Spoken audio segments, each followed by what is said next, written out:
Convido aos irmãos para que abramos nossas Bíblias para Romanos, capítulo 1,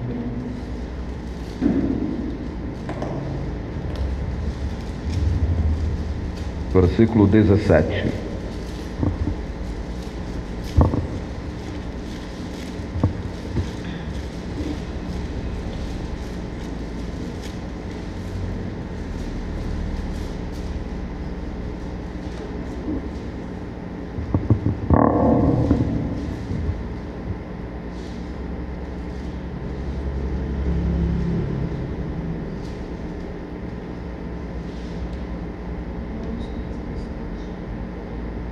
Assim nos diz a palavra do Senhor, Romanos capítulo 1, versículo 17. Visto que a justiça de Deus se revela no Evangelho, de fé em fé, como está escrito, o justo viverá por fé. Irmãos, Deus, durante a jornada do seu povo, que vem desde o Antigo Testamento, Ele tem utilizado da sua palavra para reavivar a sua igreja. A palavra de Deus sempre foi o centro, desde o Antigo Testamento, desde a época de Adão e Eva. Eles deveriam obedecer à palavra de Deus. De toda árvore comerás livremente, mas do conhecimento do bem e do mal dela não comerás, porque no dia que dela comerdes certamente morrerás. Esta era a palavra de Deus para Adão e Eva. Isto fazia com que eles permanecessem em comunhão com Deus, a palavra de Deus. Depois Deus vem falando com pessoas, individualmente. Depois Deus chama um povo para ser chamado de seu, o povo de Deus, Israel, e lhe dá a sua palavra, os 10 mandamentos. E desde então, Deus vem falando através dos profetas com o povo. E a palavra de Deus sempre no centro. Quando Israel se distanciava de Deus, alguns homens iam para as Escrituras e liam as Escrituras, como fez Daniel, capítulo 9, e o povo todo se arrepende e volta a servir ao Senhor. E vez por outra, a palavra de Deus precisa ser chamada para o centro. A palavra de Deus precisa ser novamente lida, relembrada para o povo. E a palavra de Deus tem causado um efeito na humanidade, principalmente na história do povo de Deus, de uma forma tremenda. Por que estamos hoje aqui? Por que hoje estamos reunidos neste templo, em um culto? Porque um dia Deus usou da sua palavra, Romanos capítulo 1, versículo 17, e levou Martinho Lutero a ler este versículo. E quando Martinho Lutero leu este versículo, ele estava ensinando numa universidade em Roma, estava ensinando o livro de Gálatas e o livro de Romanos. Ele era professor de teologia e estava ensinando esses 2 livros aos seus alunos.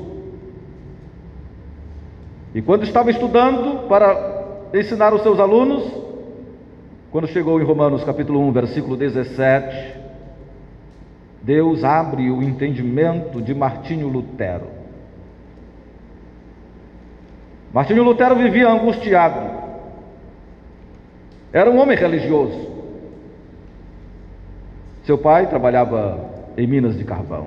Era um homem que tinha uma vida até razoável.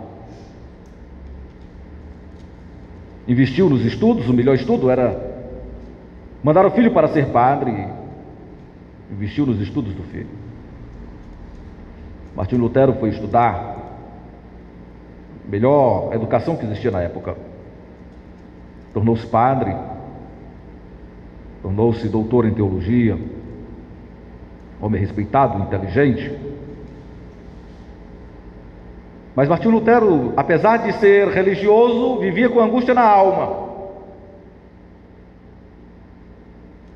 Ele vivia com medo do inferno. Ele não tinha certeza da sua salvação. Ele achava Deus um carrasco, porque ele foi ensinado assim pela religião. Não foi ensinado para ele um Deus misericordioso, um Deus perdoador. Foi ensinado para ele um Deus carrasco, que só castigava, só punia. Mas um dia Lutero é encontrado pelo Deus misericordioso. Deus visita Lutero pelo seu espírito. E Lutero, quando lê Romanos 1:17, ele encontra alívio para sua alma. Ele encontra respostas para os seus questionamentos. Ele encontra agora razão pela qual ele deve viver. E ele olha para tudo que está ao seu derredor e começa a perceber que tudo aquilo é uma ilusão. Tudo que está ao seu derredor, os ensinamentos da igreja, da religião, estavam totalmente contrários ao que estava nas Escrituras. Lutero faz a maior revolução dos nossos tempos.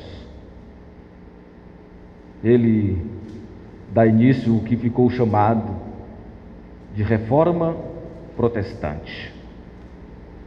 Ficou assim conhecido na história, e ainda hoje é conhecido na história como Reforma Protestante. Protestante foi um nome pejorativo, foi como ficamos conhecidos em Worms, na Itália, quando foram chamados para se retratarem, foram taxados de os protestantes. Por isso nós estamos aqui, por causa de Romanos 1:17. A palavra de Deus, mais uma vez, Deus chama mais uma vez o seu servo para olhar para a sua palavra e dentro da sua palavra fazê-lo enxergar a luz do Evangelho. Amanhã é 31 de outubro. 31 de outubro de 1517, Martinho Lutero afixa as 95 teses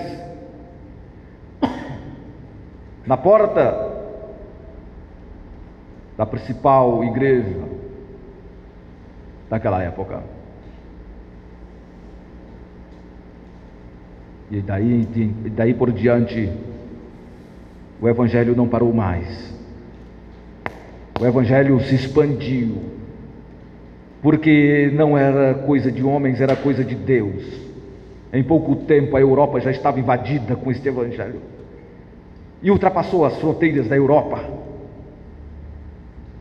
e foi cada vez mais ultrapassando e chegou até nós, o mundo ocidental.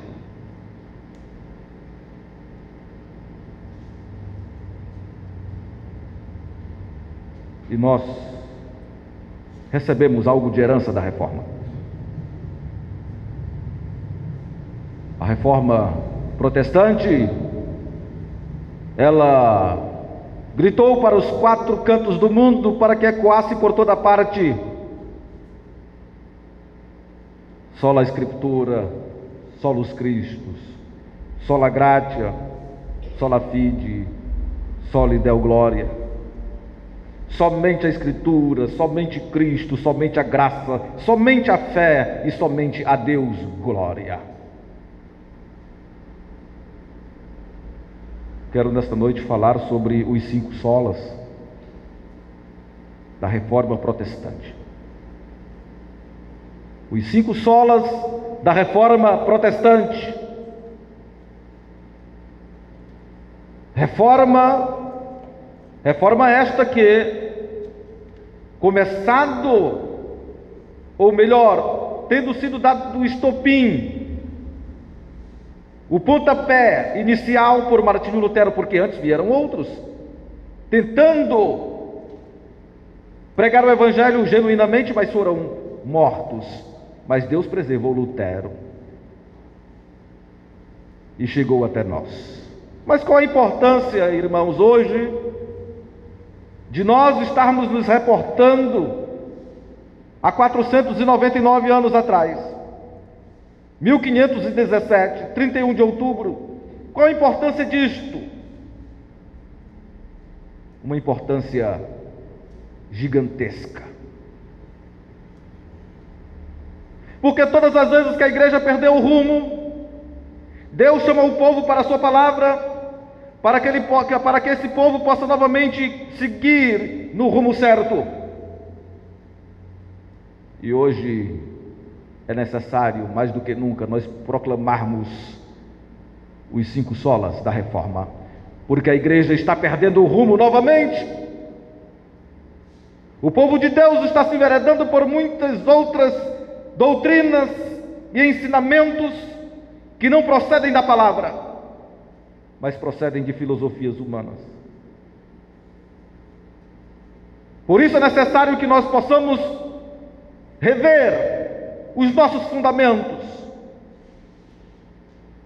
De onde nós viemos? Nós somos reformados. Nós viemos da Reforma Protestante. Temos o prazer de dizermos isso, para não dizermos, temos orgulho de dizermos isso. Somos da igreja reformada. Somos descendentes, herdeiros da Reforma Protestante. Surge Lutero, mas também surge Calvino, 1536. Surge Calvino, contemporâneo de Lutero. Conversaram, trocaram ideias. Calvino teve uma iluminação mais profunda do que Lutero das Escrituras. Calvino, um homem instruído, também era do clero, humanista, formado nas melhores universidades daquela época, mas também é alcançado pela graça de Deus, pelo Espírito de Deus. Naquela época varria, assolava aquela região, salvando os eleitos de uma forma tremenda, que do dia para a noite os números iam aumentando cada vez mais de crentes que desafiavam o Império Romano para servirem ao Deus vivo.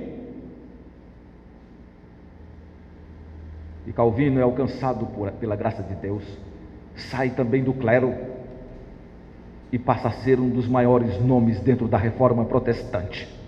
Lutero tem a fama porque ele foi usado por Deus para dar o pontapé inicial, mas João Calvino deixou a maior herança doutrinária para a igreja.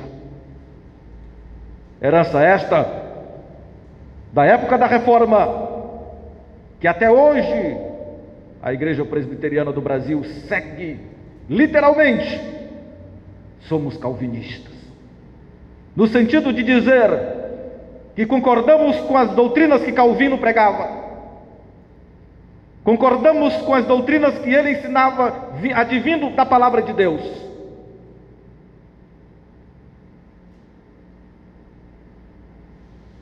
Os 5 solas da Reforma. Sola Escritura. Somente a Escritura. Irmãos, vocês não têm ideia de quanto esta frase é importante. Para a igreja, para o cristão, para o crente, para o verdadeiro servo de Deus, isto é importantíssimo, somente a Escritura. O que quer dizer somente a Escritura, só a Escritura? É que se o ensinamento ou a doutrina não estiver de acordo, em harmonia, fundamentado nas Sagradas Escrituras, nós não podemos aceitá-la como verdade. Só podemos aceitar como verdade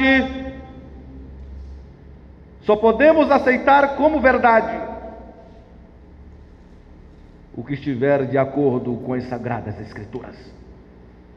O que estiver de acordo, fundamentado, embasado na Palavra de Deus. Por quê? Porque João 17 diz, Evangelho de João, capítulo 17, versículo 17 diz isso: santifica-os na verdade, a tua palavra é a verdade. Tudo fora da palavra de Deus é mentira. Santifica-os na verdade, a tua palavra é a verdade. Tudo fora da palavra de Deus é mentira, é falso, é heresia, é blasfêmia, é ensino de homens ou ensino de demônios. Por isso a igreja precisa retornar aos seus fundamentos. Precisamos mais do que nunca levantar a bandeira da reforma protestante, dizendo somente a Escritura, somente a palavra de Deus, ela é a autoridade máxima.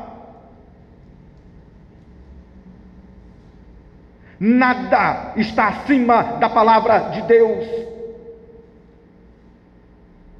Foi isso que Lutero falou para os seus algozes, quando o tribunal da Igreja Católica Romana, chamado de Santa Inquisição, que era uma demoníaca Inquisição, chega para Lutero e manda ele se retratar, manda ele negar, e ele diz: a menos de que me prove pelas Escrituras de que o meu ensinamento não é verdade, está fora da palavra de Deus, eu prefiro ficar com a minha mente cativo à palavra de Deus.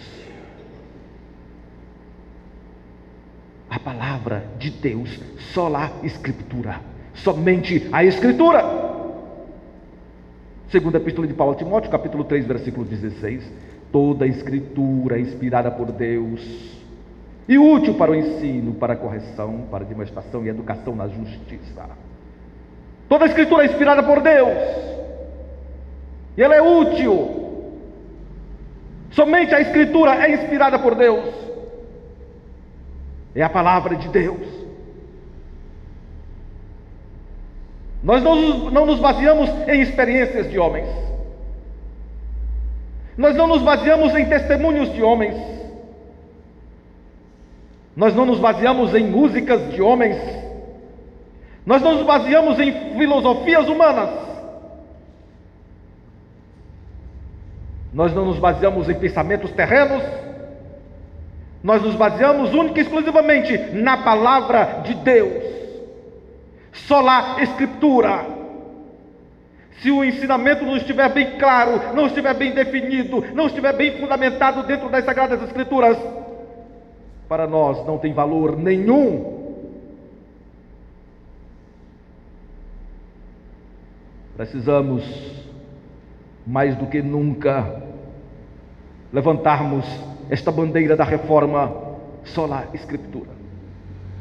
Porque é o que está sendo feito dentro de tantas igrejas, por tantas igrejas, que não tem embasamento nenhum nas Escrituras, e a igreja está perdendo rumo. A igreja não tem mais uma identidade.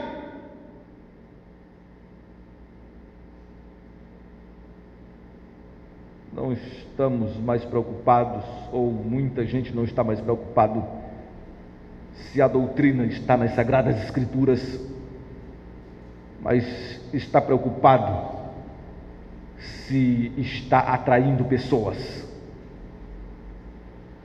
se está atraindo gente, mas não está preocupado se a doutrina está fundamentada na Escritura. Era igual a Igreja Católica Romana. Na época, eles queriam atrair gente através das indulgências. Quanto mais gente para eles era melhor. Não estavam preocupados com as Escrituras, com a palavra de Deus, porque não ensinava, escondia do povo. Somente os padres, e alguns padres era que tinham acesso à Bíblia Sagrada, porque os ensinamentos que eles utilizavam não vinham das Escrituras, vinham de filosofias humanas, ensinamentos de homens, para enganarem as pessoas, para enriquecerem à custa das pessoas. Comprem um prego da cruz de Cristo e ganhem salvação para vocês e para as vossas famílias, vossos filhos, porque o Papa, ele decretou isto na sua encíclica: comprem o prego da cruz de Cristo. E as pessoas corriam para comprar os pregos da cruz de Cristo. Cristo só foi crucificado com 3 pregos, mas haviam pregos em toda a Saxônia para colocar ferradura em todos os cavalos daquela região. E Cristo morreu apenas com 3 pregos, 2, um na mão, outro no outro, e um atravessando os 2 pés. Mas eram tantos pregos vendidos, os pregos da cruz de Cristo. Compre o leite da Virgem, comprem o leite da Virgem, porque comprando o leite da Virgem, vocês vão ter salvação. E as pessoas compravam o leite da Virgem, Virgem Maria. Se era Virgem Maria, como era que tinha leite? É meio contradizente. Se era Virgem Maria, como é que tinha leite? Mas compravam o leite da Virgem.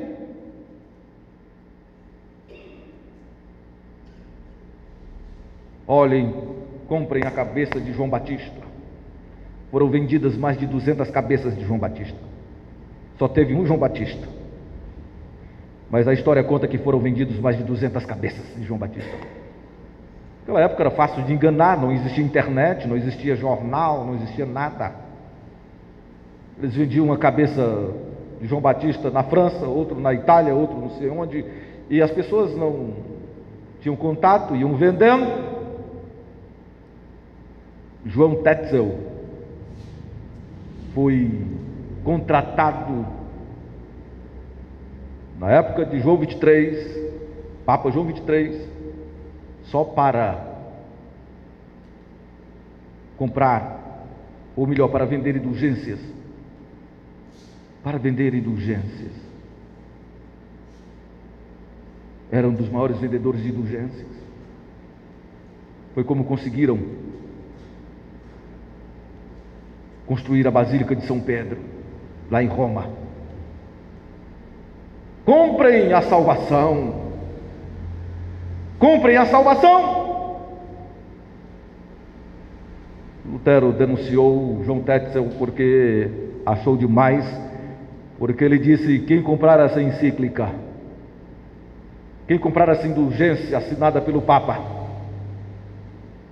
pode até desonrar a Santa Virgem, que ainda tem salvação. Com isto, Lutero não aguentou, denunciou Tetzel. Tetzel foi preso. Não está diferente nos nossos dias, irmãos. Compre o óleo ungido. Esta é a água de Israel, do Rio Jordão. É o sal ungido, é a vassoura ungida. Comprem. Venham para a fogueira santa de Israel. Comprem a vossa salvação. Comprem as bênçãos de Deus. Hoje não está diferente. Os púlpitos das igrejas, que se dizem igrejas, estão da mesma forma ou piores do que na época da Reforma Protestante em 1517, quando Martinho Lutero se levantou contra todo aquele desmando e heresias. E a igreja hoje fica calada diante de tantas heresias, que está precisando levantar a bandeira da reforma protestante novamente, sola Escritura. O ensinamento não está na Escritura. Se não está na Escritura, é mentira, é demoníaco, é pensamento de homens e não de Deus. Sola Escritura.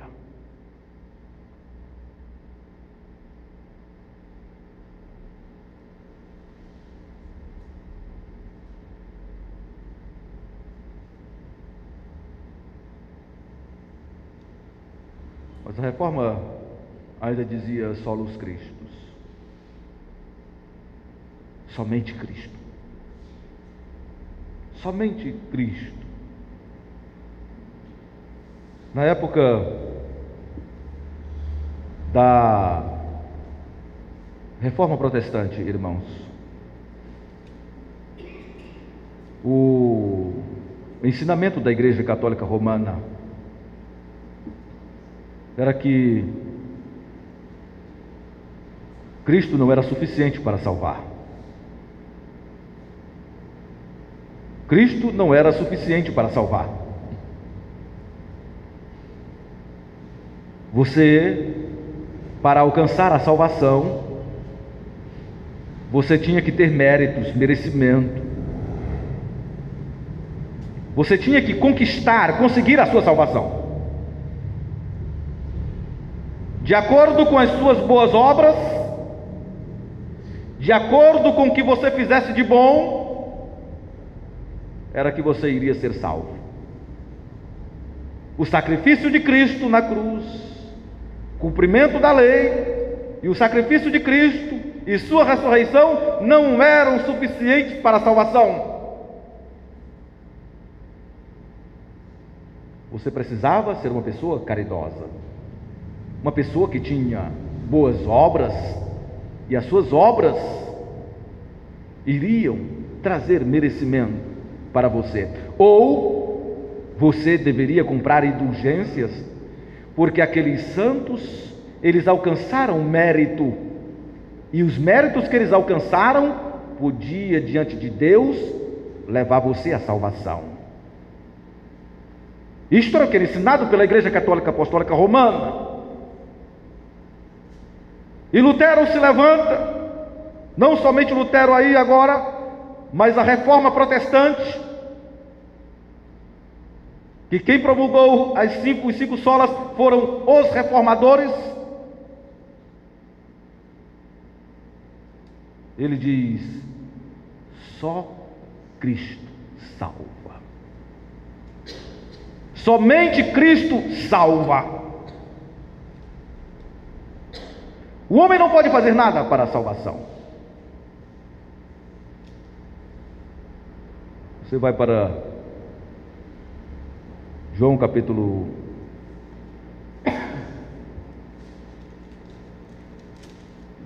3, versículo 16, você encontra lá Jesus dizendo: porque Deus amou ao mundo de tal maneira que deu seu Filho unigênito, para todo que nele crê não pereça, mas tenha a vida eterna. Você vê que a vida eterna está naquele que tem o Filho de Deus, está em Cristo Jesus.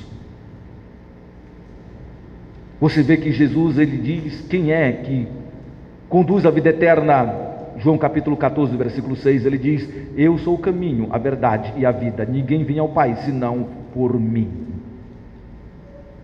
Jesus Cristo, ele diz quem é que conduz o homem à vida eterna, quem é que conduz o homem a Deus. Jesus diz em João capítulo 11, versículo 25: eu sou a ressurreição e a vida, quem crê em mim, ainda que morra, viverá. Jesus é o que suficiente, é o único que pode salvar. Atos capítulo 4, versículo 12, Jesus diz, ou melhor, Lucas diz: porque nenhum outro nome foi dado debaixo dos céus pelo qual importa que sejamos salvos. Nenhum nome foi dado entre os homens pelo qual importa que sejamos salvos, senão o nome de Jesus Cristo. Somente em Jesus há salvação. Mas a Igreja Católica dizia: não, Jesus não é suficiente para salvar. Somente o sacrifício dele não é suficiente. Você tem que fazer o seu próprio sacrifício. Você tem que ter boas obras para alcançar a salvação, porque somente Cristo morrendo por você não é suficiente. Soma-se o sacrifício de Cristo às suas boas obras, e aí você vai ter a salvação. Era isto que era ensinado para aquelas pessoas. Daí veio a tradição que até hoje está no meio do povo, que diz: se você merecer, você vai para o céu. Se você não merecer, né? Muita gente diz: o céu é para quem merece. Aqui na terra é dos espertos, mas o céu é para quem merece. Isso não é de agora, isso vem dos ensinamentos romanos que até hoje está no meio do povo. Eles acham que a salvação é para quem merece. O homem é que tem méritos para ser salvo. É isso que eles acham. Mas Efésios capítulo 2, versículo 1 vem e desmente tudo isso da Igreja Católica. Ele vos deu vida, estando vós mortos nos vossos delitos e pecados. O homem está depravado, o homem está morto nos seus delitos e pecados. Do homem não vem nada de bom, a não ser chagas purulentas, como diz Isaías no capítulo 1, versículo 6, que nele não tem coisa sã, do alto da cabeça até a planta do pé, são como tumores não amolecidos com óleo.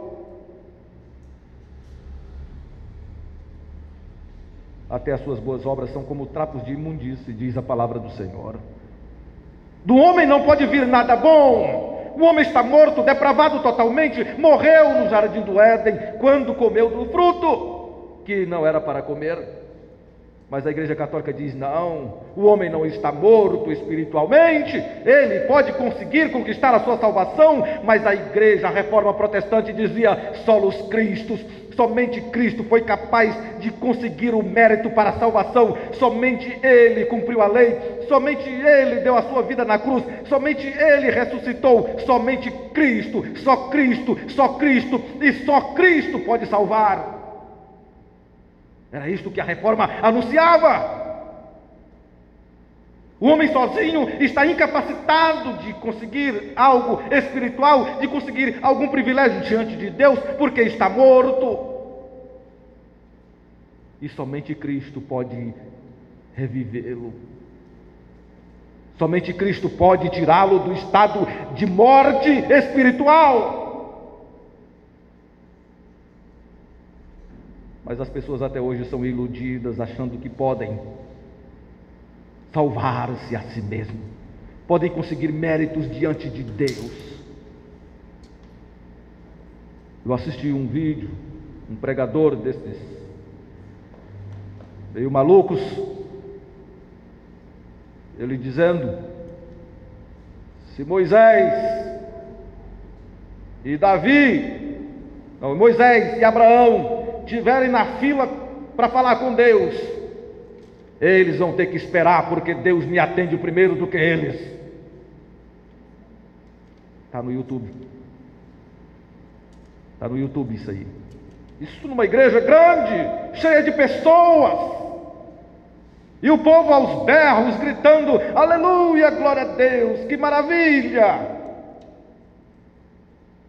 E ele dizendo: se tiver Abraão e Moisés na fila para falar com Deus, e ele for falar com Deus, eles vão ter que esperar, porque Deus vai atender primeiro a ele, dizendo que ele tem méritos diante de Deus. Ninguém tem mérito, nem Abraão, nem Moisés, nem Isaac, nem Jacó, nem José, nem Maria, nem Daniel, nem Isabel. Ninguém tem méritos diante de Deus. Deus não tem preferência por ninguém. Deus ama a todos igualmente. Deus não tem filhos privilegiados. Mas muita gente acha que tem mérito diante de Deus, é merecedor diante de Deus. Só merecemos de Deus o inferno e nada mais, porque somos pecadores e o salário do pecado é a morte. Precisamos anunciar só Cristo. Só Cristo tem mérito, só Cristo conquistou os méritos. Nós só recebemos alguma coisa de Deus por meio de Cristo, pelos méritos de Cristo. É por apenas Cristo que é o nosso mediador, intercessor. Deus não olha para mim se não for através do sangue do Cordeiro, do sangue de Cristo. Deus não olha para mim se não for através de Cristo, porque se Ele olhar para mim fora de Cristo, Ele me condena totalmente. Eu estou perdido se Deus olhar para mim, se não for através do sangue de Cristo. Todo homem está perdido. Se Deus olhar diretamente para ele, está perdido. Deus tem que olhar para o homem através de Cristo. Por isso Romanos 8:1 se encaixa e identifica: nenhuma condenação há mais para quem está em Cristo Jesus. Não há condenação para quem está em Cristo Jesus. Quem está fora de Cristo está condenado. Quem está em Cristo, Deus olha para ele através de Cristo. Por isso vê a igreja imaculada, sem mancha, sem defeito, porque olha através de Cristo e não através de nós mesmos, porque se for através de nós, estamos todos condenados ao inferno eternamente, porque só Cristo conseguiu o mérito para a vida eterna. O que nós vimos hoje pela manhã,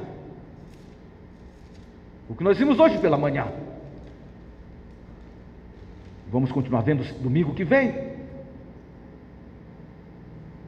Somente Cristo, só Cristo e ninguém mais.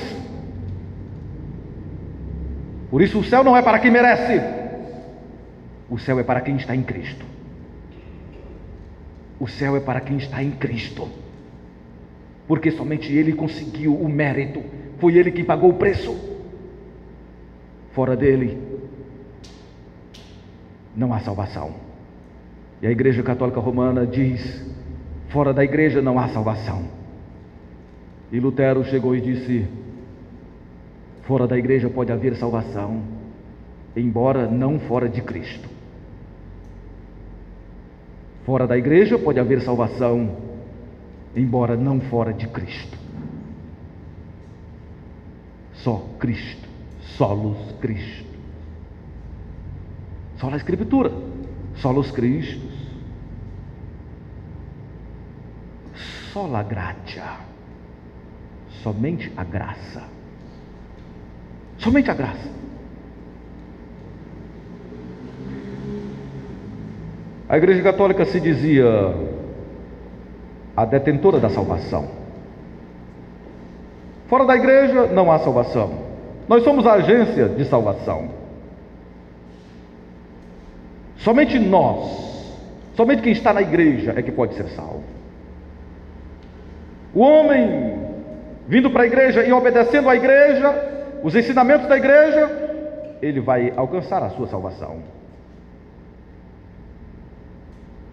O homem, ele pode, com a sua boa obra, ser salvo. E a reforma chega e diz: não. Aí a reforma chega e diz, Efésios capítulo 2, versículo 8 e versículo 9: porque pela graça sois salvos, mediante a fé, e isto não vem de vós, é dom de Deus, não de obras, para que ninguém se glorie. A reforma chega e diz: a salvação vem de Deus, a salvação não vem do homem, a salvação vem de cima e não vem de baixo. A salvação é uma ação soberana de Deus e não uma decisão humana.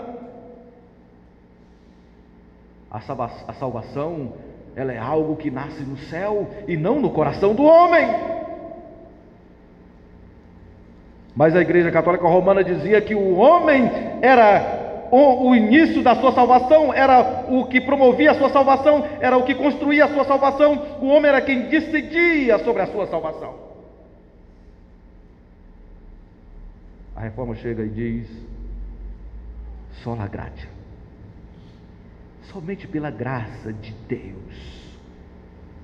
E a graça de Deus é um dom, é um presente. Não vem de vós esta graça, porque a Igreja Católica deixava tudo na mão do homem. O homem era quem decidia. O homem era o protagonista da salvação, Deus era o coadjuvante. O homem era quem decidia ser salvo ou não ser salvo, porque estando na igreja estava salvo, fora da igreja não estava salvo. E ainda assim, com as suas boas obras, poderia conquistar a sua salvação. Era meio complicado conseguir a salvação lá, mas era assim que eles ensinavam para o povo. E a reforma diz: não, vocês estão compreendendo salvação de forma errada.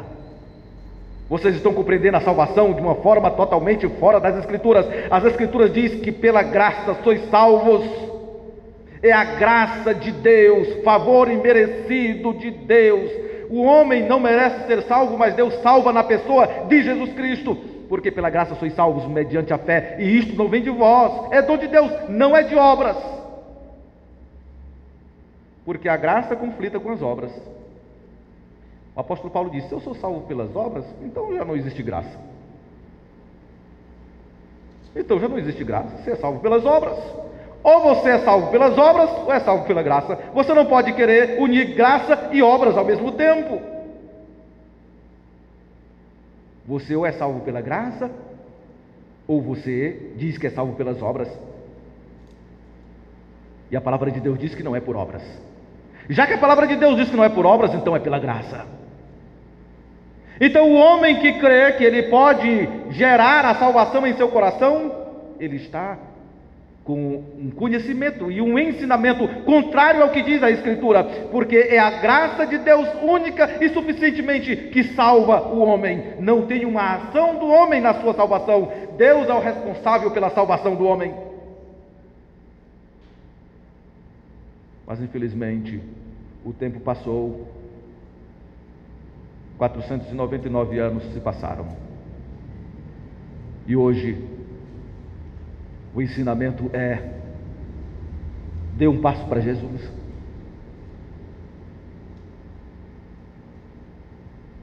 Tenha cuidado para você não perder a salvação.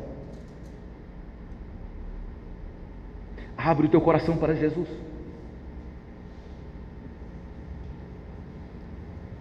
Só você pode abrir a porta do seu coração. Seu coração tem uma porta e tem uma chave, e ela é trancada por dentro. Só você pode abrir a porta do seu coração. Este é o ensinamento de muitas pessoas, muitas igrejas hoje.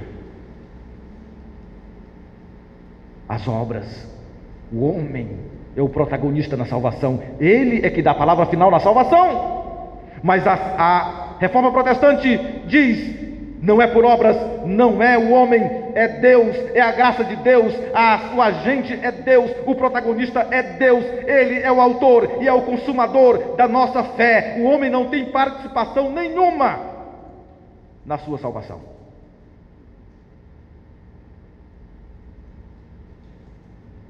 Reforma protestante, irmãos.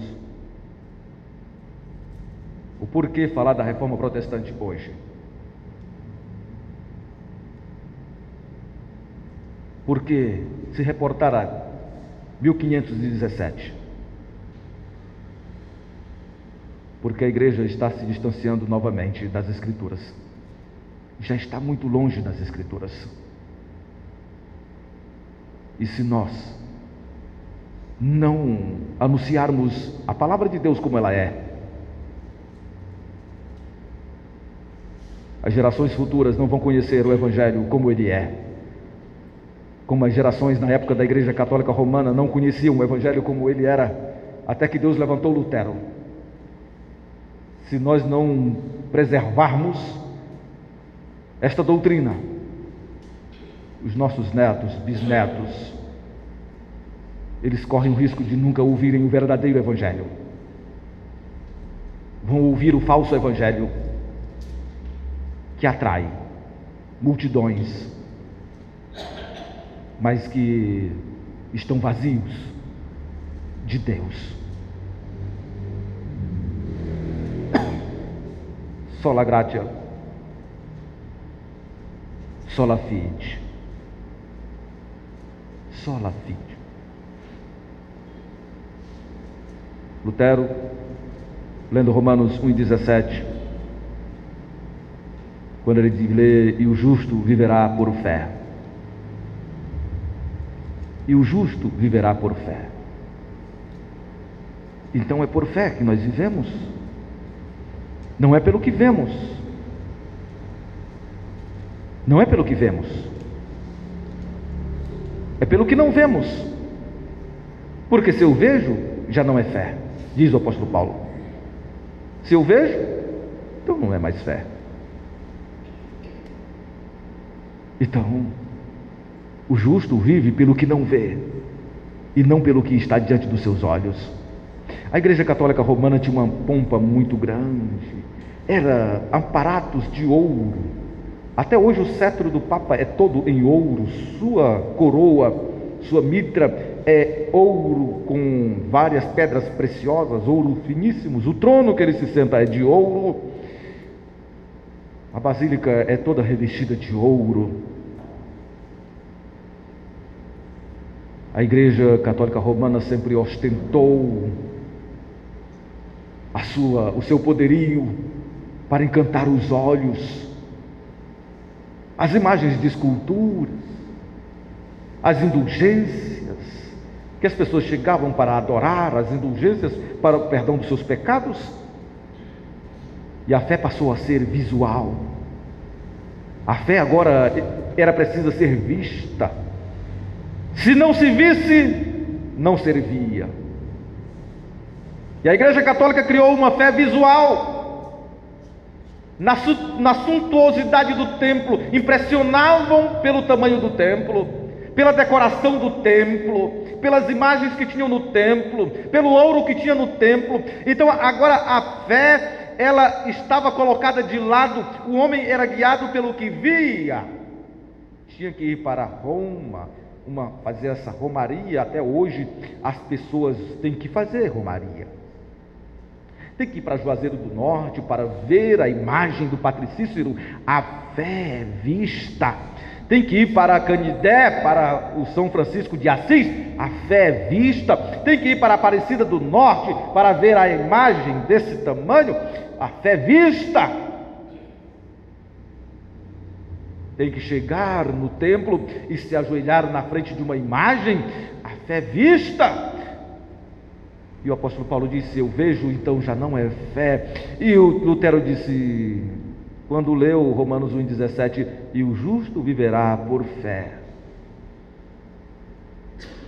Ele descobre, Deus abre os seus olhos espirituais, e ele agora não precisa mais de ter uma referência terrena, porque ele agora entendeu, Deus abriu seu entendimento, que para adorar a Deus não precisa de aparatos humanos e nem de estar olhando para nenhum aparato para adorar a Deus. E aí nós entendemos quando João capítulo 4, versículo 24 diz: porque Deus procura adoradores que o adorem em espírito e em verdade. Deus procura adoradores que o adorem em espírito e em verdade. Aí nós compreendemos quando nós olhamos para o Salmo 115, não a nós, Senhor, não a nós, mas ao teu nome da glória. Porque diriam as nações: onde está o Deus deles? O nosso Deus está nos céus e faz tudo quanto lhe apraz.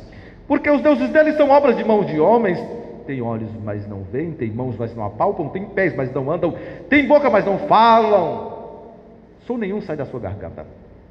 Tornem-se semelhantes a eles todos que os fazem, e todos quantos neles confiam. Casa de Israel confia no Senhor, casa de Arão confia no Senhor, confiam no Senhor todos os que seguem ao Senhor. Deus, irmãos, não precisamos de ter um objeto para olharmos para Ele, para fixarmos nele a nossa fé, porque o justo viverá por fé. Deus, Ele é Espírito. Deus não tem forma, não tem cheiro, não tem cor. Ninguém jamais viu a Deus para fazer uma imagem. Mas as pessoas são levadas a se curvarem diante de imagens de esculturas, são levadas a adorarem a criatura e esquecer o Criador. Mas isso não está acontecendo só na Igreja Católica Romana, irmãos. As igrejas que se dizem evangélicas têm os seus ídolos. É o homem cujo suor pode curar as enfermidades. E as pessoas se lançam nos seus braços, jogam toalhas, jogam lenços para que ele enxugue o suor e jogue de volta para eles. E eles levam aquela toalha suja de suor, aquele lenço, como se fosse um instrumento sagrado, onde ali estivesse a presença de Deus para colocar sobre os enfermos para serem curados.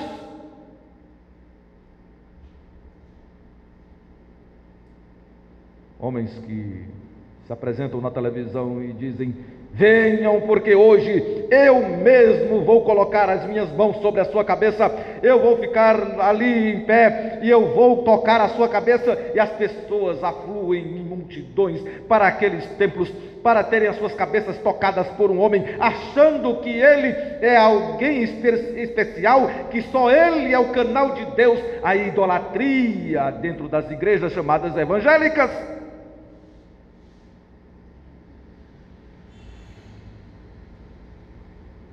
Cantores famosos que fazem Bíblia com seu próprio nome e diz: eu fiz uma Bíblia com o meu nome, que é para incentivar as pessoas a lerem a Bíblia. Isto é blasfêmia, isto é idolatria. Os irmãos sabem quem disse isso?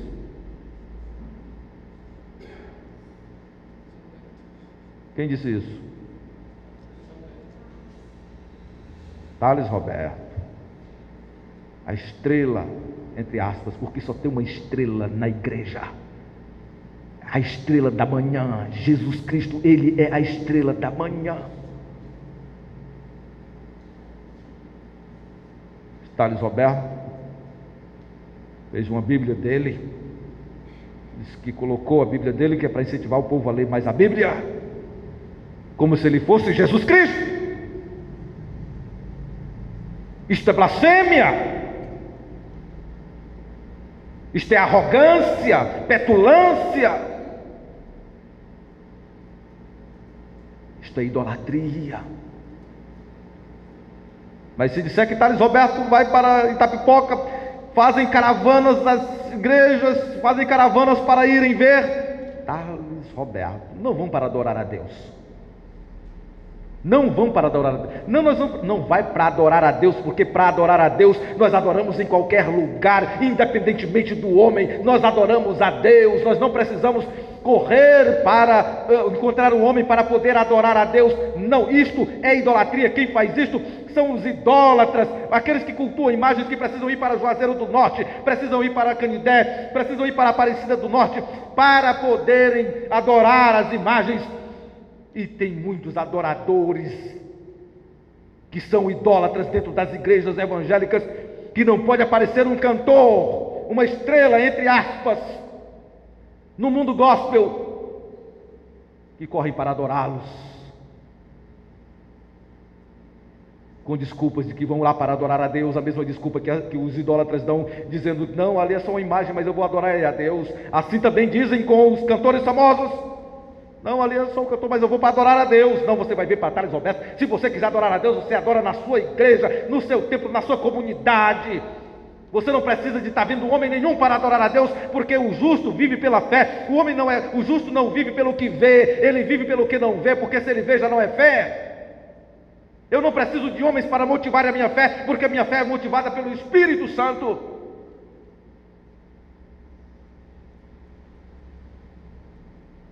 Mas muitas igrejas ficam vazias. Se fizeram um show, porque show já está errado, show é exibição, mostrar-se. Se fizer um show evangélico no dia de domingo, um desses cantores famosos, muitas igrejas vão ficar vazias porque vão fazer caravana para irem ver esses cantores. Mas se a igreja disser: irmãos, nós estamos fazendo um trabalho de evangelismo, estamos precisando que os irmãos nos ajudem com R$10 para a gente poder comprar folhetos, Bíblia. Pastor, teu não, mas gasta gasolina, gasta dinheiro, merenda, paga ingresso para ir ver homens. A reforma é necessária hoje. Temos que levantar a bandeira da reforma protestante hoje. Sola fide, somente a fé. Não precisamos de outra coisa.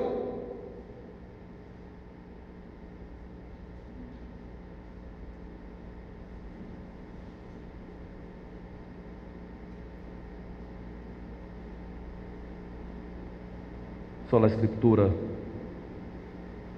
solus Christus, sola gratia, sola fide, soli Deo gloria. Somente a Deus glória.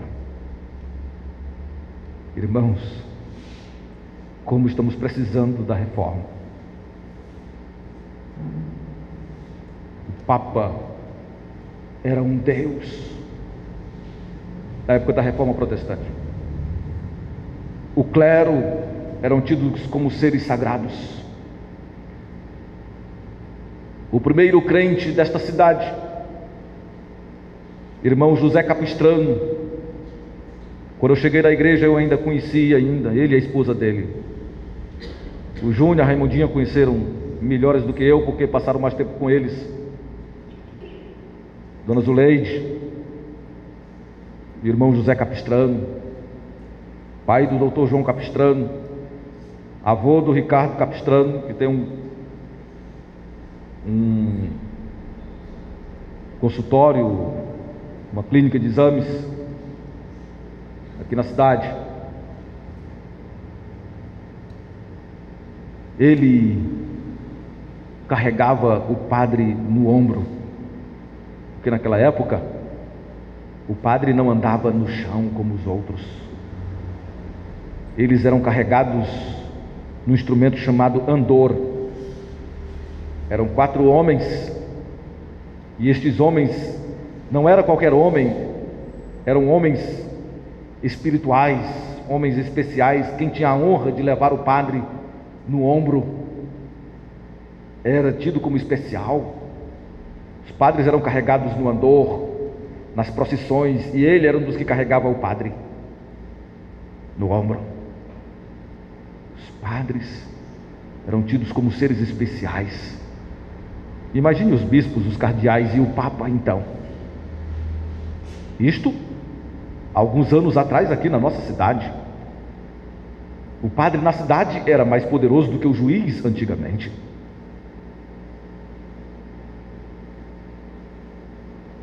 Só lhe deu glória, só a Deus glória. O culto aos santos, o culto às imagens de esculturas, os hinos cantados para os santos, ditos santos. Glória à criatura em lugar do Criador.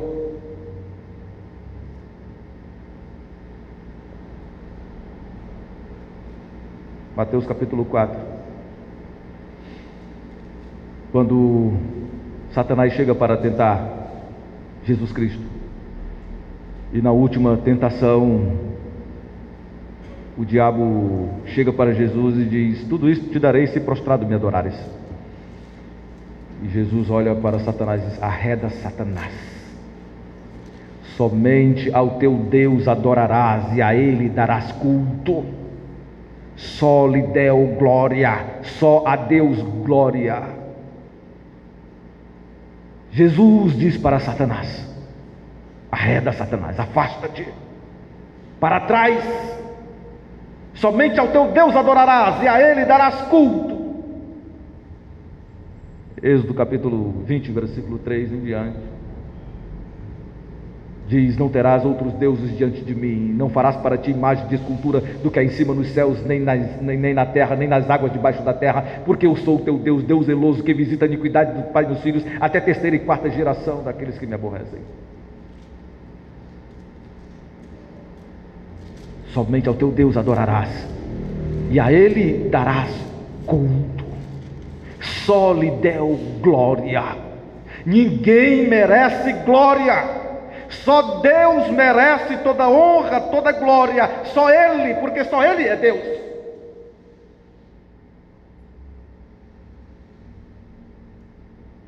Mas tem muito homem hoje puxando glória para si mesmo. Eu determino, eu ordeno, eu faço. Se Deus não fizer isso, eu rasgo a Bíblia. Quantas pessoas atrevidas, usurpando aquilo que é de Deus, puxando glórias para si, quando somente um deve ser glorificado, só um deve receber a glória da igreja. Pessoas indo para esses shows, aplaudindo os cantores. Oh, fulano, cadê você? Eu vim aqui só para te ver. Isso no meio de shows que se dizem evangélicos, o homem recebendo glória para si, esquecendo aquele que é o dono de toda glória, de toda honra, pessoas lucrando, ganhando dinheiro às custas da glória dele.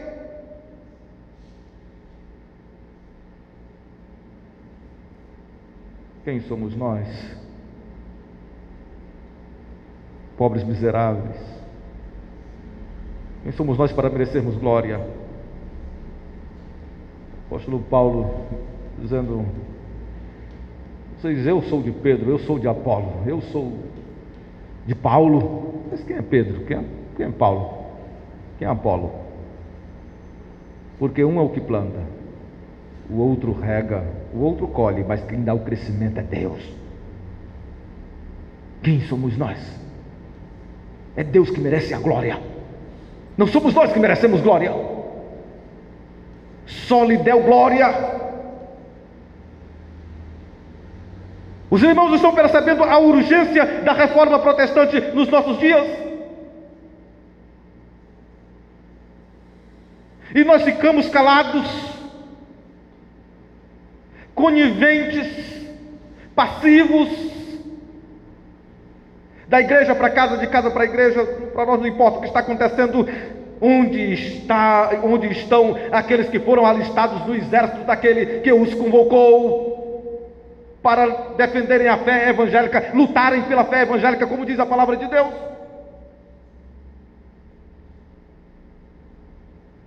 Nos acovardamos? Nos acovardamos? Não falamos a verdade? Deus levantou um homem em 1517, que no dia 31 de outubro foi movido pelo Espírito de Deus, cheio de coragem, não porque em si tinha poder, mas porque confiava naquele que era do Todo-Poderoso, que o havia arregimentado. E disse: se temos de perder famílias, bens, prazer, se tudo se acabar e a morte enfim chegar, com ele reinaremos. Onde estão os homens para serem usados por Deus? Onde estão as mulheres para serem usadas por Deus? Destemidos, destemidas? Ou será que a frieza espiritual congelou o teu coração de tal forma que tu não sentes prazer nem de estar na casa de Deus, quanto mais de levantar a bandeira da reforma?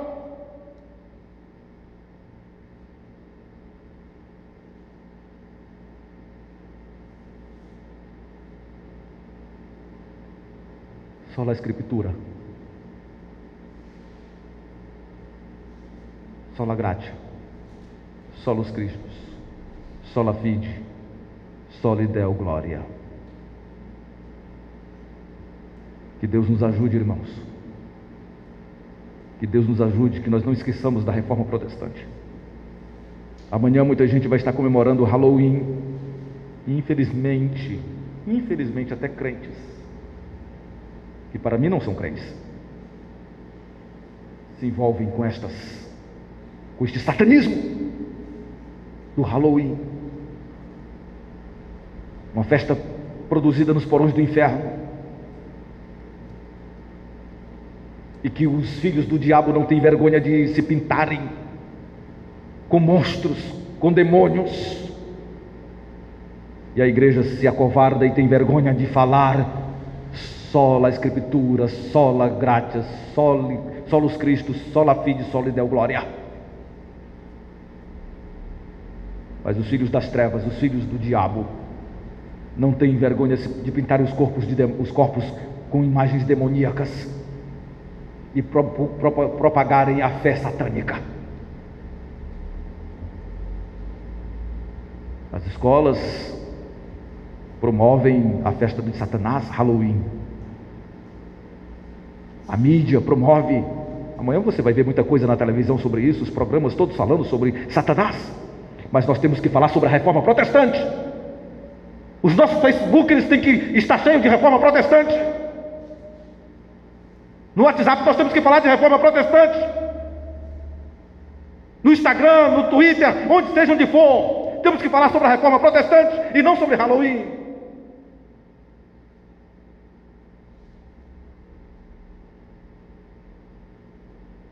De quem você é filho? De Deus ou do diabo? Eu sou filho de Deus. Eu sou filho de Deus.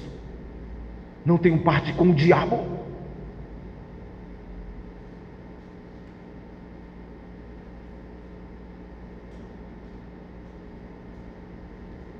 Vamos cantar o hino Castelo Forte, de pé.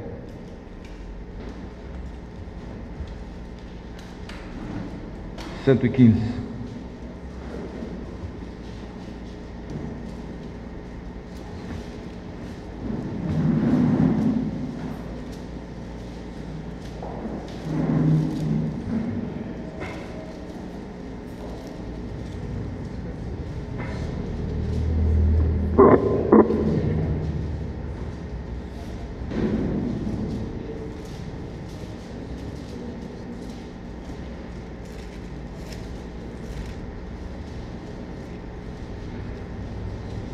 Desculpa, irmãos.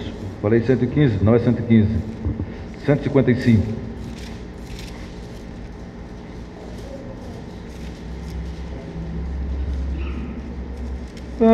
Castelo forte é nosso Deus, espada e bom escudo, com seu poder defende os seus em todo traje agudo, com fúria pertinaz, persegue Satanás com ânimo cruel.